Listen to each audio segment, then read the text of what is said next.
ক্যারাটেতে bronze নিয়ে এলো বাঁকুড়ার মেয়ে। পড়াশোনা থেকে খেলাধুলা সবেতেই যেন এক ধাপ এগিয়ে থাকে রাঙামাটির জেলা বাঁকুড়া। এবার রাজ্য স্তরের প্রতিযোগিতায় ক্যারাটেতে ব্রোঞ্জ পদক নিয়ে এলো বাঁকুড়ার প্রত্যন্ত গ্রামের মেয়ে। আন্ডার 17 বিলো 48 বিভাগে সফলভাবে উত্তীর্ণ হয়ে বাঁকুড়ার মুখ উজ্জ্বল করল ছাতনা শুশুনিয়া উচ্চ বিদ্যালয়ের নবম শ্রেণীর ছাত্রী মৈত্রেয়ী ব্যানার্জি। বাড়ির ছোট মেয়েকে 10 বছর বয়স থেকেই ক্যারাটে প্রশিক্ষণ কেন্দ্রে ভর্তি করিয়েছিলেন মৈত্রেয়ী মা রমা ব্যানার্জি। তিনি চেয়েছিলেন ছোট থেকেই মেয়ে যেন নিজের আত্মরক্ষা নিজেই করতে পারে। বিভিন্ন প্রতিযোগিতায় 5 বছর ধরে সফলভাবে উত্তীর্ণ হয়েছে এই মেয়ে। এবার রাজ্য স্তরের প্রতিযোগিতায় সফলভাবে উত্তীর্ণ হয়ে জেলার মুখ উজ্জ্বল করল। কলকাতার ক্ষুদিরাম অনুশীলন মঞ্চে এই মাসের রাজ্য সরকারের West Bengal sports council for school games and sports এই প্রতিযোগিতাটি অনুষ্ঠিত হয়। সেখানে 23টি জেলার অনেক ছেলে মেয়ে অংশগ্রহণ করে। সেখান থেকে সফলভাবে উত্তীর্ণ হয়ে ফিরে আসে মৈত্রেয়ী। পড়াশোনার পাশাপাশি ক্যারাটে খেলাও চালিয়ে যেতে চায় সে। পরবর্তীতে ডিফেন্সে লাইন যাওয়ার ইচ্ছে রয়েছে বলে জানিয়েছে মৈত্রেয়ী। তার এই সাফল্য জেলার মেয়েদের স্বাভাবিকভাবেই ক্যারাটে শিখতে উৎসাহ যোগাবে। Bureau report, Bankura Times.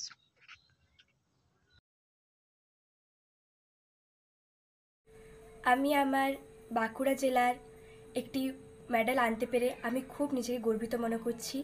আমাদের রাজ্যের ক্রীড়া প্রতিযোগিতায় আমি তৃতীয় স্থান অধিকার করি। West Bengal state council for school গেমসে বিলো 48 কেজি আন্ডার 17 ক্যাটাগরিতে আমি এই পদক পাই। আমার পদক হলো ব্রোঞ্জ মেডেল। এই পদক পেয়ে আমি আমার বাঁকুড়া জেলার নাম রাখতে পেরেছি। এতে আমি নিজেকে একজন গর্বিত মানুষ বলে মনে করি বাঁকুড়ায়। কতদিন ধরে ক্যারাটে শিখছো তুমি? আমার ক্যারাটে জার্নি শুরু হয় আজ থেকে 5 বছর আগে। আচ্ছা। আমি 5 বছর আগে ক্যারাটে কিচ্ছু জানতাম না। 5 বছর পর আমি এই মেডেল পেয়ে নিজেকে অনেক বেশি ভাগ্যবান মনে করি। এখনকার দিনে মেয়েদের ক্যারাটে শেখা উচিত, কারণ এখনকার দিনে কিছুদিন আগে আর্চিকর ঘটনা, প্রত্যেকটি মেয়েকে মেয়ে বলে গণ্য করা হচ্ছে না, তারা একজন পণ্য হিসাবে গণ্য করা হচ্ছে।